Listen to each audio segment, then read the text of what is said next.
Olá, sejam bem-vindos ao curso da Ampara de preparação para pretendentes à adoção, e este é o 5º módulo, é o módulo Vivenciando a Adoção, em que a nossa família relata um pouco da nossa experiência, dos nossos aprendizados e das nossas histórias sobre a nossa vivência sobre adoção. O que nós estamos contando aqui é uma história de uma família, mas existem muitas histórias diferentes de adoção. Então há famílias que ficaram na fila 3 anos, 5 anos, a nossa foi de 1 ano e meio e há outras histórias parecidas com as nossas. Esse período de guarda provisória ele também é muito importante para ir fortalecendo o vínculo, para ir aprendendo a conviver com as diferenças, com a aceitação e esse período de muita adaptação. Nós chamamos os primeiros 3 anos de os anos da acomodação das placas tectônicas. E foi muito difícil para nós 4, muito difícil mesmo. Eu me lembro que o primeiro ano eles ainda não tinham uma confiança, não sabiam nem que era família. Então eles são gêmeos. Então, quando a coisa ficava difícil, quando a gente dava uma bronca, eles se fechavam no núcleo de 2 e era basicamente, na visão deles, 2 contra 2. Eles não tinham essa concepção de família. Então, a gente foi colocando fotos de nós 4 na parede, a gente foi vivenciando as histórias, foi criando as regras coletivas da casa. Então a gente foi fazendo essa adaptação aos poucos, mas foi muito difícil para eles e muito difícil para nós, né? Porque a casa ficava de perna para o ar, e eles tinham muita dificuldade ainda na escola e muitas outras questões. Então foi um período realmente de uma adaptação difícil. Eu imagino que os vizinhos, se não conhecessem a nossa história, achariam que a gente é louco. Um dia, por exemplo, eu cheguei em casa, os meninos estavam com os pratos de vidro todos no chão e eles estavam pulando com a bicicleta por cima dos pratos. Então imagina se eu não gritei nessa situação, né?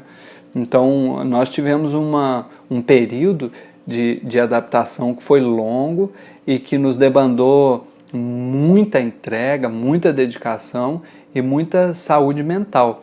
É por isso que é muito importante o apoio, tanto de amigos, da família ampliada, quanto de profissionais. No nosso caso, nós 4 tivemos o apoio de psicólogos. Os meninos já eram atendidos no lar, cada um por uma psicóloga. E eles continuaram depois disso, são profissionais fantásticos, são muito importantes na formação da nossa família, muito importante, porque as crianças vêm com um mundinho interno muito desorganizado e é muito difícil para elas compreenderem esse processo de adoção. Então, esse profissional que vai ajudando a organizar essas ideias e esse mundo interno é muito profissional. Nós não teríamos chegado até aqui se não fossem esses profissionais, tanto para as crianças quanto para nós. Então todo mundo era tio e tia, não era diferente comigo ou com o Júlio quando eles chegaram. Era a tia e o tio. E isso foi por um tempo. Era o tio e a tia, era uma casa onde era um playground que eles não sabiam o que estava acontecendo direito, se iam morar aqui, se não iam, se só era um período na cabecinha deles. Então era o tio e a tia. Essa construção de pai e mãe foi com o tempo. Tanto é que eu conto sempre nos cursos que a gente tem dado, quando o Alex me chamou de mãe pela primeira vez, que foi algo muito emocionante, e eu fiquei meio paralisada, porque na verdade nem me dei conta na hora. A minha mãe mora a 100 quilômetros daqui, em Poconé, e nós fomos passar um final de semana com eles, com a minha mãe. E aí, chegando lá, ele foi pedir algo para minha mãe e ela disse para ele, vai lá, pede para sua mãe, se ela deixar, você pode. E ele começou a gritar, veio correndo, mãe, mãe, mãe, mãe, eu posso. Eu nem me toquei. A minha irmã que estava do lado, ei, é para você, ela tá falando com você. Eu levei aquele susto, aquele impacto, porque ele tinha me chamado de mãe. E foi algo muito espontâneo dele, né? Ele veio de lá. E a partir daquele dia, ele passou a me chamar de mãe. E Alan, que é surdo, mamã. né? Que é algo, a palavra que ele consegue pronunciar. Então, assim, aquilo foi, quando me dei conta, foi muito emocionante.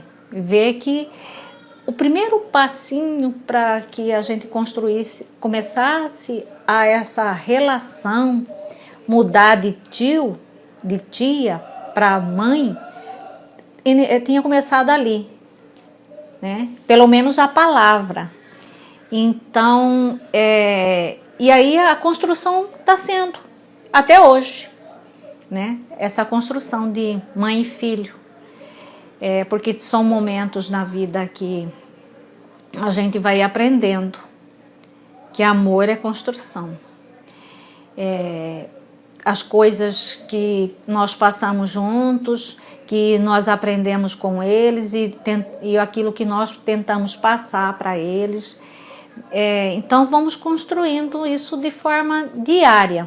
Claro, há dias de muita dificuldade, isso eu posso garantir para vocês que pode passar com qualquer um de vocês e que assim, que estejam preparados, porque nem sempre ele vai só te chamar de mãe, né? Há dias em que ele fica muito bravo porque você está tentando dizer um não para ele de alguma coisa e às vezes não aceita. Você vai ter que estar preparada para receber ouvir lá, você não é minha mãe. E é no momento não que depois ele se arrepende, vem de lá, pede desculpa, porque na hora que ele fica bravo. Isso tem acontecido muito menos hoje, porque essa relação hoje está se tornando muito, muito mais forte, né? Com o tempo isso vai mudando. E tem questões também dessa guarda provisória que incomodam muito, como por exemplo o sobrenome, que ainda era da família biológica. Então você vai vacinar, quando você entrega o cartão de vacina, está o sobrenome biológico. Aí você entrega a sua carteira de identidade, está outro sobrenome. E as pessoas ficam duvidando de você. Aí você tem que mostrar um documento, que é a guarda provisória. E às vezes as pessoas não conhecem esse tipo de documento. Então, para embarcar num ônibus, para ir num médico, ou então simplesmente na escola, na chamada. Agora, por exemplo, Cuiabá tem uma lei que permite que mesmo na guarda provisória a escola já utilize o sobrenome que vai ser da nova família, não é? Mas no nosso caso não tinha isso. Eu encontro o documento deles até hoje, depois de 6 anos, que tem o sobrenome antigo. E isso pode gerar confusão, pode gerar sofrimento, principalmente nas crianças. Mas, depois de 2 anos e meio que eles tinham chegado, enfim, saiu a guarda definitiva e aí foi uma alegria geral. Trocamos o sobrenome, fizemos a certidão de nascimento e foi um marco muito importante, porque aí, enfim, é uma coisa definitiva.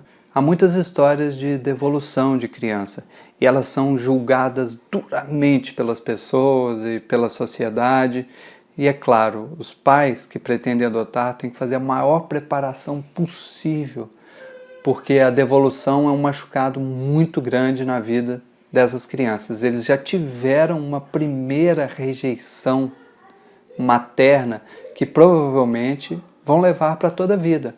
Podem aprender a lidar bem com essa questão, mas é uma questão que vai ficar para toda a vida. Agora, imaginem vocês uma segunda grande rejeição e uma devolução. Então a gente tem que pensar do ponto de vista da criança, é um sofrimento muito grande. Agora, tudo que nós vivenciamos, todas as dificuldades que nós passamos, nós 4, com toda a ajuda do mundo, com toda a estrutura que tivemos, foi muito difícil. Então, nós, pessoalmente, não somos exatamente capazes de julgar essas pessoas que, porventura, por dificuldades extremas, acabam devolvendo a criança. Não é o correto. Não é o correto. Mas há coisas que a gente vivencia como família adotiva que as pessoas não conhecem. Então, eu acho melhor, mais prudente, não julgar essas pessoas. E a gente viveu situações com pessoas amigas, próximas, que não tiveram outra opção e que acabou acontecendo e nós não as julgamos. A gente faz parte de um grupo de pós-adoção de pais que já adotaram, que é muito importante. A gente vai uma vez por mês, é um grupo da Ampara. É muito importante para todos nós. Primeiro que a gente troca experiências das nossas vivências. Toda a educação é difícil e aprender a ser pai e mãe nunca é demais. É muito importante a gente buscar esses encontros. Agora, do ponto de vista de quem adota, esses grupos são ainda mais importantes, porque muitas vezes nas escolas ou entre os amigos, a gente não se sentia à vontade para compartilhar as nossas histórias, porque às vezes a gente começava a contar uma história e alguém falava assim, não, adoção é tudo difícil, o meu é igualzinho, né, de uma família biológica. E por um lado, sim, é muito semelhante, por outro, tem características diferentes, né? Toda criança que porventura sofreu traumas, a sua educação vai ser um pouco diferente. E, claro, o trauma pode acontecer numa família biológica, mas nas nossas famílias, principalmente algumas histórias específicas de adoção, há traumas grandes, né, do abandono, da rejeição, da vulnerabilidade social. Então, o pós-adoção foi uma experiência, e é até hoje, depois de 6 anos, a gente vai todos os meses, porque é um compartilhar de experiências muito, muito importante. A primeira vez que eu sentei lá, ainda estava meio tímido, sem saber o que fazer, sentaram 2 pais atrás e começaram a contar que o filho deles tinha quebrado a mesa de vidro da sala, e o outro tinha quebrado o carro, e o outro... Começou a me dar uma sensação de felicidade, de conforto, de estar no lugar certo, na hora certa, porque a gente tinha histórias muito parecidas. Então esse apoio mútuo, esse compartilhar de histórias é fundamental para a gente ir criando vínculo e construindo a nossa família. Tem uma questão na adaptação das crianças e na formação do vínculo que é muito importante, que é a questão da identidade. E aí eu quero trazer 2 aspectos. O primeiro é a vida pregressa, que faz parte da história deles. Nós que os adotamos não podemos anular essa vida pregressa, né? Porque eles têm características físicas parecidas com as famílias e características psicológicas, e essa vida pregressa, essa identidade é de certa forma muito importante para eles, muito, muito importante. Tem um filme chamado Leon que eu recomendo muito, que é sobre essa busca da identidade. E ela é muito importante para todos nós, para todos os seres humanos, o quem sou eu, qual é a minha família, quais são as minhas características, qual é a minha cultura, etc. E é muito mais importante ainda para os filhos adotivos. É uma questão realmente que é importante na vida deles. Há muitas famílias que chegam a trocar os nomes, e isso é muito complicado, que é como se você quisesse passar a mensagem. A vida é a partir de agora, antes a gente anula.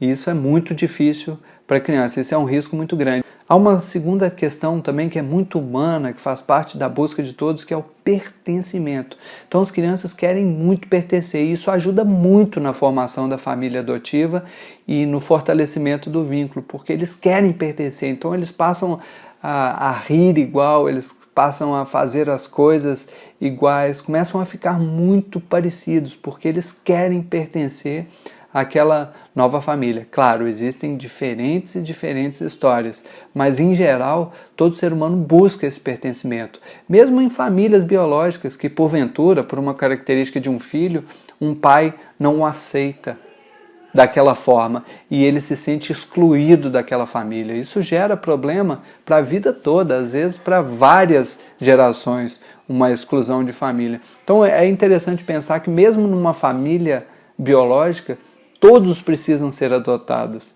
Os pais precisam adotar os filhos precisam adotar os pais, no sentido de aceitação, de reconhecer as diferenças, de compreender aquele ser humano que é da mesma família, mas é diferente. Então essa vontade de pertencimento ela é muito importante para todos, e mais ainda para nós que somos família adotiva, porque ela vai fortalecendo o vínculo. E aos poucos eles vão ficando muito parecidos com a gente, tanto nas qualidades e nos defeitos também, que é um super desafio para pai e mãe. De repente você vê o seu pior defeito ali espelhado naquela criança, que faz parte do limite de ser pai e mãe, faz parte do limite do ser humano. Realmente existe uma dificuldade em aceitar a diferença e aceitar esses seres que vêm de uma outra realidade, né? Meus meninos, por exemplo, eles conheciam todas as letras de funk mais cabulosas possíveis, né?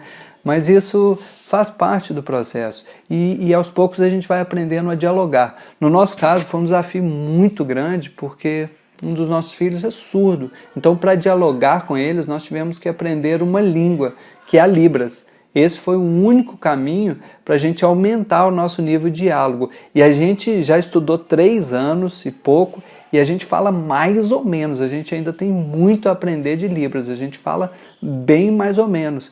E aí, de vez em quando, a gente sente culpa, a gente sente as nossas dificuldades, mas a gente segue aprendendo. E é claro, do ponto de vista dele, também tem os seus desafios. Ele vive numa família de ouvintes. É quase como ser um estrangeiro na própria família, porque está todo mundo conversando um assunto ali que, de repente, ele não está entendendo bem. Mas a gente segue aprendendo, e principalmente a partir dos diálogos.